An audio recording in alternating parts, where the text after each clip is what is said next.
Look, I got to be honest, guys. I have never been a big football person. I grew up more concerned with like entertainment stuff. I was in the theater. When I moved to Hollywood, I was doing background work and going on sets of things. And so I've always been enamored more so with entertainment and music in particular than I had been with like sports stuff, right? However, I started dating somebody who was really into sports. And so when she moved out to California, we started betting on football games each week as a way to like determine who's going to pay for date nights. So because I was very interested in winning date nights, I started paying more attention to football. And it just so happens that this particular season, there were other things that were going on with football that have nothing to do with football in particular.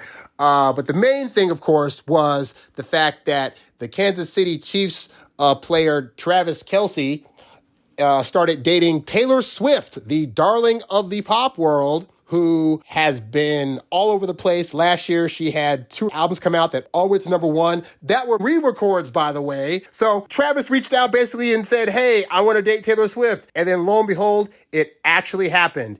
And it wouldn't be such a big deal except for the fact that Taylor Swift is one of the biggest stars in the world. And because she cares for her boyfriend, she started attending the games, like sitting in the skybox, cheering him on while the rest of the world watched. And the TV cameras there knew this. And so they would sporadically point the camera to her during the games so people at home could see that, hey, look, Taylor Swift is here.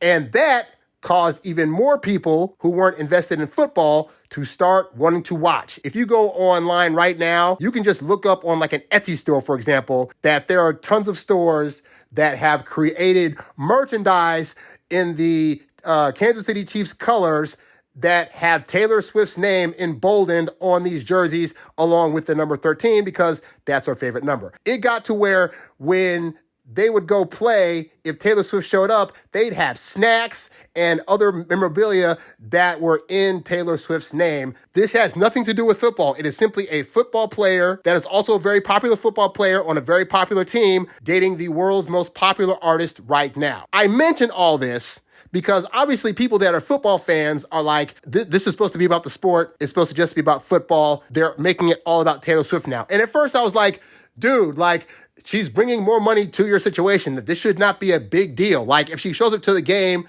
to support her boyfriend, why are people getting mad about that? Just because it's slightly taking the focus off football, it's still resulting in football being able to profit off it. It's allowing advertisers to profit off of it. So what's the big deal?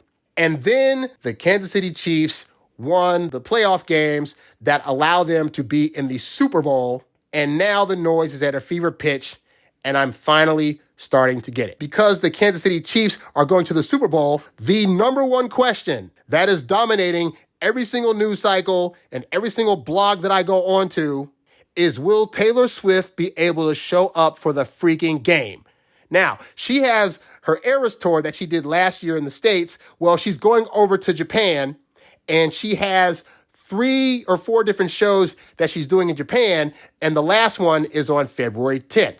The Super Bowl is on February 11th. So the question dominating the news cycle right now is, oh my God, will her plane have enough time to get from Japan to Las Vegas, where the Super Bowl is being held, to be able to support her boyfriend in the Super Bowl? That's the question. I just came across a Yahoo article. It says the Super Bowl is right around the corner. People everywhere have been asking one burning question about the big game. Is Taylor Swift going to make it? Swifties have been doing the math to see if the Grammy winner has enough time to make it back to the U.S. for the game. Some have been worried that she might miss the Chiefs taking on the San Francisco 49ers, or worse, that she might rush her concert in order to make it there on time. And then, by the way, this speaks to, even in today's society, we're still harping on, but can the girl make it in time to her boyfriend's football game? Isn't that amazing how the world works? Here's how pressing this issue is, right? And this is from this actual story, right? It says, on Friday, February 2nd, the Japanese embassy sent out a statement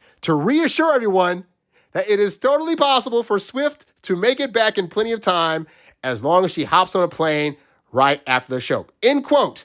The Embassy of Japan in the United States is aware of recent media reports concerning the steps Taylor Swift will need to take travel from Tokyo after her concert on February 10th to Las Vegas in time to watch the Kansas City Chiefs play in the Super Bowl 58. Despite the 12-hour flight and 17-hour time difference, the embassy can confidently speak now title name of one of her albums, to say that if she departs Tokyo in the evening after her concert, she should comfortably arrive in Las Vegas before the Super Bowl begins. We know that many people in Japan are excited to experience Taylor Swift's Eras Tour, so we wanted to confirm that anyone concerned can be fearless, another title name of an album, in knowing that this talented performer can wow Japanese audiences and still make it to Las Vegas to support the Chiefs when they take the field for the Super Bowl wearing, wait for it, red. Do you hear this, people? The Embassy of Japan put out a statement on behalf of Swifties everywhere saying, hey, not to worry, guys, she has plenty of time to make it back for her boyfriend's football game. Now, again, I'm a fan of Taylor Swift. I like some, not all of her music. I think some of her albums are better than others. I think some of her songs are better than others. But overall, I think she's putting out good in the world. My niece really admires her, so I have no hate towards her. But I'm starting to get what football fans are talking about. Like, they just want to be able to have football be about football and about teams and about being on the field and about camaraderie and about championships and winning. They're not trying to make it about, but can a certain guy's or quarterback's girlfriend make it to his game on time? Because if not, then Swifties at large are going to be devastated. Like, Swifties who have never watched a football game in their life are more worried about, can Taylor make it there, than but can the Kansas City Chiefs actually win a game. If I was a football fan, I would totally be furious at the fact that that is what this is all about now. It's not about all the other stuff I just mentioned. It's about, but can Taylor make it there? And to her credit, you know, at the last game when the cameras were on Taylor and she saw him on TV, she was telling them, can you please, leave me alone? Because she gets it. She gets that the more that the NFL tries to make it about her, the more people are going to get annoyed with her and her brand and then think that she's just trying to be there to get clout or get money or whatever. And then there's going to be a backlash. All she's trying to do is go there and support her boyfriend if she can. And now the world at large is trying to push this. And I found, just in my general life, if you're trying to push a woman to do things and try to convince her to always be there for something and all that kind of stuff, then they can start to actually lose interest. So the world at large could actually start to cause Taylor to lose interest in Travis, in part because they're trying to push this so hard to be a thing and push her to have to be there at the game. So, guys, I want to say this. Fan of Taylor, football guys, I totally get it. And hey, I'd love to know how this affects you guys, if you're annoyed by it, if you think it's cute or not. Leave it down in the comments below, because I'm just one guy who's a fan of Taylor. I love seeing her in little shots that they do on football, but I get how annoying it can be. Please leave your thoughts about that in the comments below. Anyway, I just wanted to talk about that because, honestly, I like talking about this kind of stuff as it pertains to music, and it's good clickbait. So, hope you enjoyed the video, and I'll catch you guys on the next one. I'm out. Peace.